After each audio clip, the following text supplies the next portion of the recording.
After over 15 years, the bad boys return to the big screen. So let's talk about it.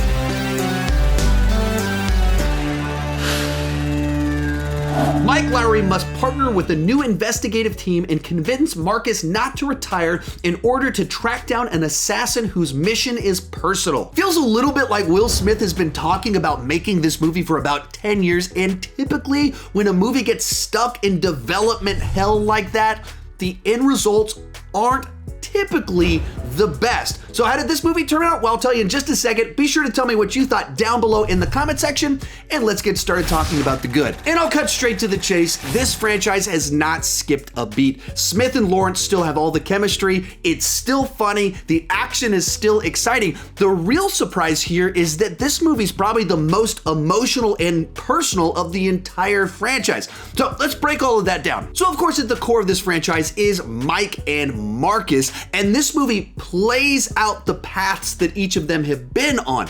Marcus is the family man. He's been married over 25 years, and so he's in a very interesting place in his life because of all of that, and you see all that in his personal side. Mike, however, is the forever bachelor, and some of the choices he's make might be coming back to haunt him just a little bit inside of this film. And that makes for an interesting dynamic, but it actually works because that's what this franchise has always kind of been, contrasting these two very different lifestyles of the two men, but they still have great chemistry with each other, and they have the family together, and then Marcus has his family back home. And so you see all of that in this film at a new phase of life, and I love it when movies are able to successfully do that. The other element inside this film is they add kind of this new investigative team of kind of these young people, and sometimes when movies do that, it feels like either the new squad is trying to take over the film or they just don't fit quite right. I thought it worked. In this movie, they found the right mix inside it. When they first showed up, I was like, oh man, are they really gonna do this? Is this gonna be like the Expendables 3 and our main guys take the backseat? That's not what happens. They're a nice spice inside of it, but our two lead guys, they remain front and center, and you just enjoy the extra dynamic of these new characters, and each of them has something about them that you like, and they play against certain expectations and play off things, especially with the computer hacker guy.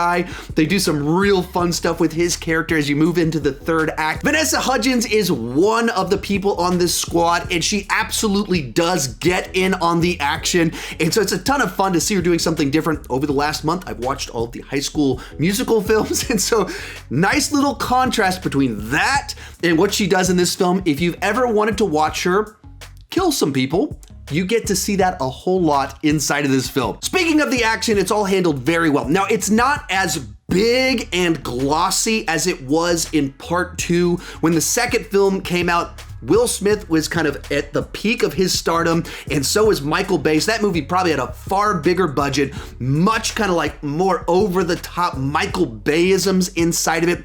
This movie is just as exciting. The chases are memorable, and the action is shot in a way that you can see everything happening, but it's not necessarily as glossy. I mean, that second film was massive in the way all of the action happened. This one is just as exciting, but not necessarily as big budget in the way that it's done. But Mike has a couple of different fights inside of it that are brutal when they take place. There's a motorcycle chase that's a ton of fun, and then the big slam bang finale has all the explosions, shootout stuff that I want inside of an action movie.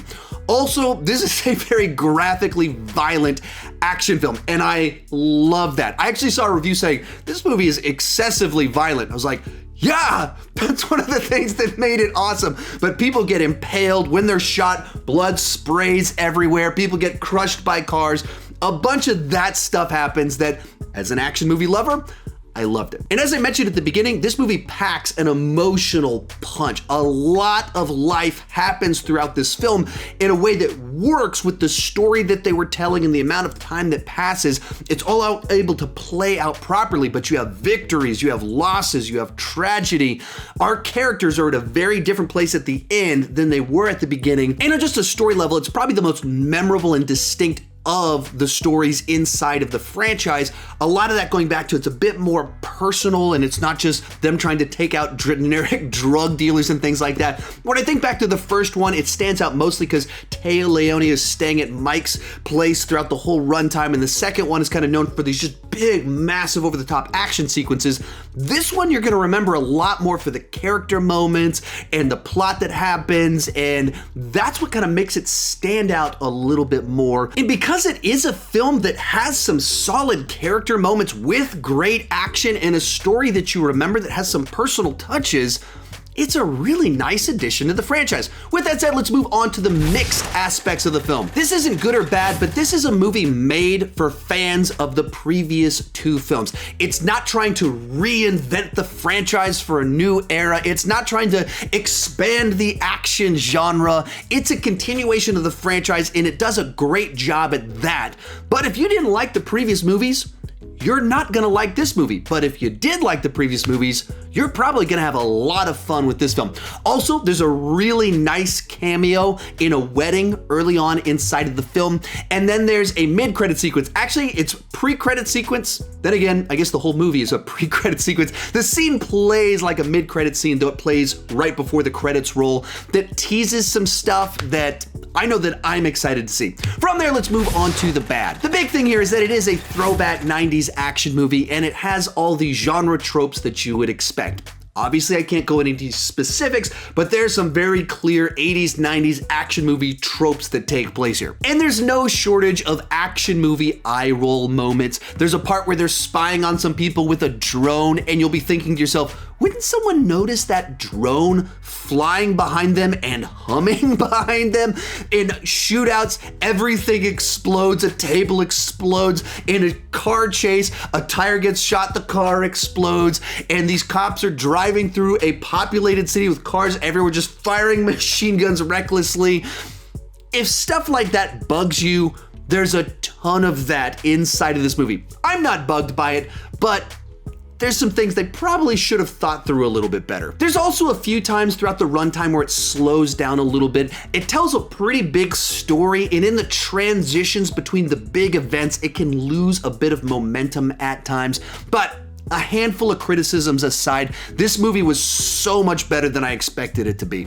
Real quick, before I give you my final score, be sure to tell me what you thought down below in the comment section. Also, this Saturday, I will be ranking all 3 Bad Boys movies, and if before then you want me to talk more action movies, at the end of this video, I'll link to a couple of my action movie franchise rankings. While it doesn't do anything new with the genre, as an action movie fan, this movie gave me everything I wanted, and it actually delivered more heart than I expected, took more risks than I thought it would, and it really paid off for me. It's a B+ overall. It's an 8 out of 10 on the entertainment scale, and go see it if you're a fan of action movies. I want more R-rated action movies, and this one was a lot of fun, so please go see it. If you want more content like this, check out either one of those rankings right over there. Thank you so much for watching, and keep talking movies too much.